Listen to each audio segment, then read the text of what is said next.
Hi, I'm Samantha Varner, and this is the She Needs Grit podcast, the show where I dig into how to prioritize profit in your business and build an empire using grit and strategy and doing it in a simple, no BS kind of way. Let's get started.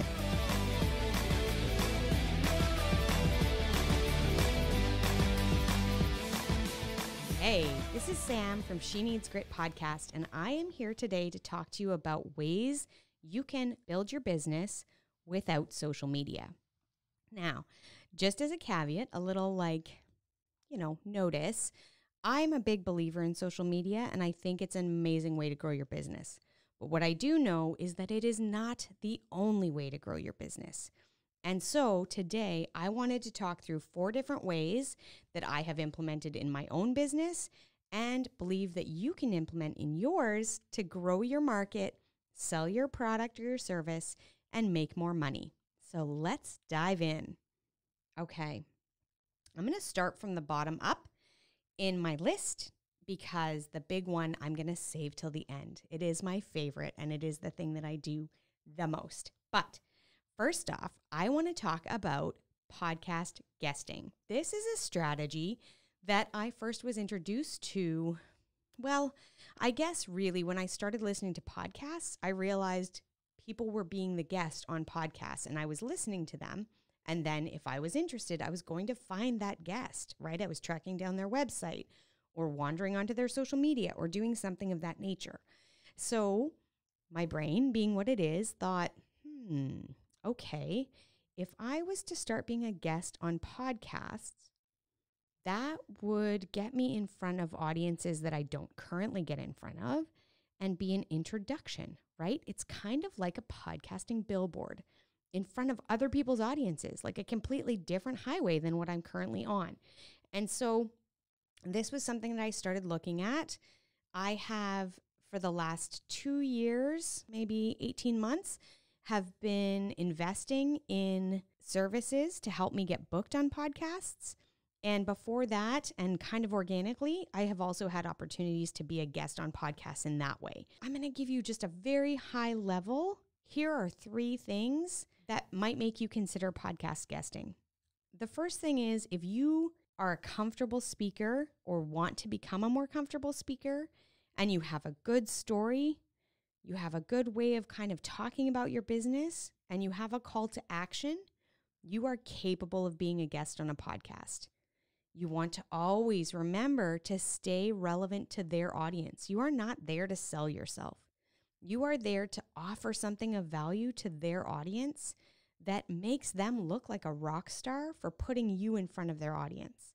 So that is the way that you want to come to this. And then you really want to think about what podcasts are appropriate to share my knowledge on. And I would caution you or encourage you to look at podcasts beyond the exact realm or marketplace that you currently are in. I say this a lot to my clients with kind of marketing strategies and promotion strategies in general, but oftentimes spending your time and your effort in groups that you want to be in anyway, right? So if you're a runner and you are part of a running group, I want you to just make sure that over the course of conversation, people know what you do. You don't always have to be sitting in, if you are a Facebook ads person, for instance, you don't have to be sitting around in a Facebook ads group and promoting yourself. In fact, it's probably not helpful because most of the people in there are doing that. There is a time and a place for getting colleague support and further education. But if you're trying to stand out from the crowd and be the solution, you want to be somewhere that there's not 100 of you, okay? So podcast guesting, if you concentrate on that, it does allow for you to create broader exposure to audiences that are not your own without being on social media. So that's the first one. Okay, the second one, and this is also fantastic. It is being a speaker. So becoming a subject matter expert and then offering your services to speak in a variety of places. So some examples of places that you might consider speaking are co-working spaces that host events, conferences, chambers of commerce, or other groups like that are looking for subject matter experts that can come in. You can also consider something like a lunch and learn strategy where you are going to come in, you're going to pitch your services, and again, you're pitching your knowledge and how it would be valuable to their audience. So a good example of this would be if you are somebody who does something for teachers, for instance, you could sponsor and then go in and speak all about, let's say you're a financial planner, okay? You're a financial advisor and you deal with your primary clients are teachers. You could call up the school or the PTA.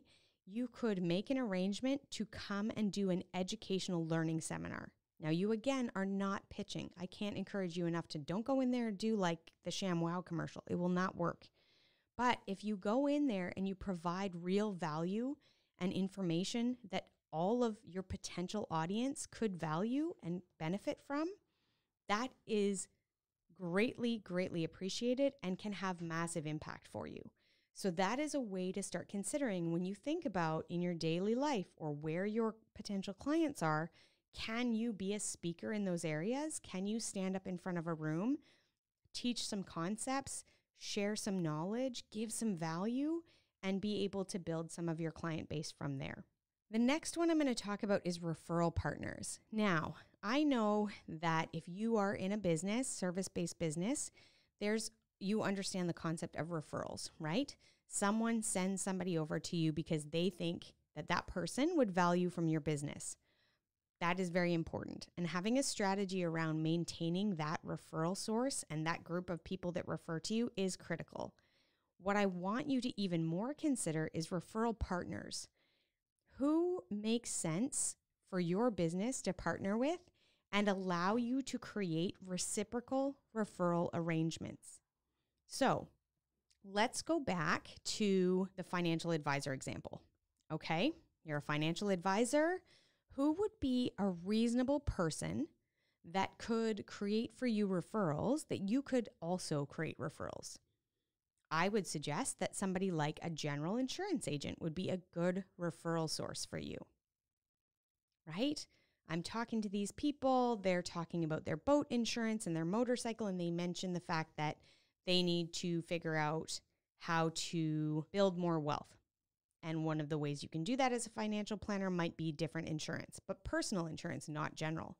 That could be a reciprocal arrangement where each one of you has an opportunity to be in front of people that could be served by the other. You can share that back and forth, and that information is super valuable, as well as the fact that your clients already trust you.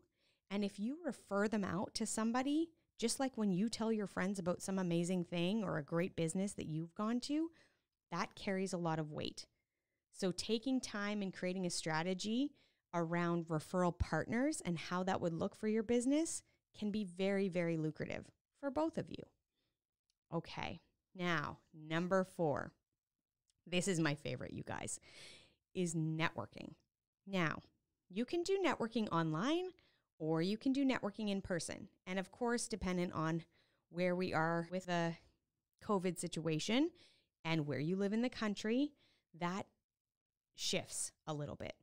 But let's, for this discussion, assume that you are capable of going to in-person groups and participating in those networking groups. If you can learn how to network very effectively, and this never means going around a room, giving everybody your business card, taking their business card and doing nothing with it.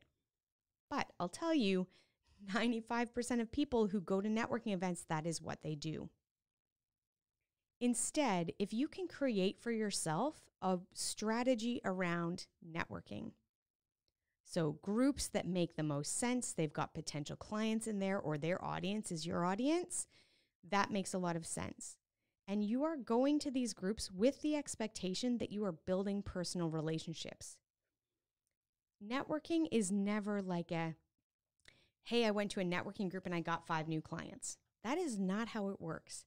Because back to that age-old thing of like, know, and trust, in order for somebody to refer business to you, they need to like you, they need to trust you, And they need to feel confident that you are capable of doing the service that they're going to send somebody to you for. So if you can figure out where is a great networking group, how can you get involved in it, showing up consistently, offering value, making sure everybody is very clear as to what you do, networking can be an amazing place to start generating business from. You can have it work in that other networking members hire you for your services, or they're referring you for your services in their daily lives. Now, the same goes for online. We are in a day and age that is so amazing and has the ability for you to go to 5 networking groups a day. I don't recommend it. You will be exhausted. But let's say you decide to do that. You can go online and be talking about whatever you want in groups that show your interest, right? And you can participate in networking. And when you get people's contact information and you have made a bit of a connection over that situation, then I want you to follow up. If you're going to build your business, actually, let's say that again. If you want to build your business in any way, right? Using social media, or as we talked about today, the 4 ways that you want to not use social media, that you want to try something new, you need to get better at follow-up. The one piece of advice I would say for each one of those categories that I said is that you need to follow up. If you meet somebody at a networking event, then you need to reach back out to them and say, it was wonderful to meet you on Wednesday morning. I would love to learn more about what you do. You want to get to know people. You want to express interest in them. You want to be able to know who they want you to refer to them, right? It's that reciprocal nature that humans want to help humans that help them. So if you go into these environments, whether it's as a podcast guest, whether it's as a referral partner, or in speaking opportunities in various venues, all of those can generate you business. None of them will generate you business if you do not take the time to follow up, if you do not spend time on establishing relationships. Business success is built on relationship. And so the better you get at that, the more clear you are on what your strategy looks like and how do you do that and how do you maintain it consistently, which is you need to build a plan. You need to have a plan in order to make all of these pieces work together. That is absolutely critical. But I hope today you were able to just glean 3 of many ways you can build your business that doesn't have to be on social media, and just how you might be able to incorporate that into your business growth this year. Talk to you next week.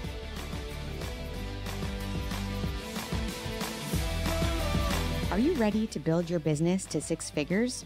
Then you need to book a profit assessment with me, Samantha Varner, Profit Coach of She Collective. Discover how working with me as your profit coach will change the trajectory of your business. Using my proprietary Crush formula, I help you identify and renovate the areas of your business that are holding you back from creating the money you know is possible. Book your call at bit.ly/profitmakercall, and let's get started.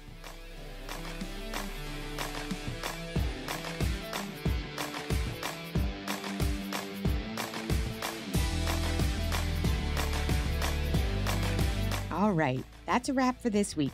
You know that my favorite thing to do is talk shop with driven entrepreneurs building profitable businesses, which is all of you guys.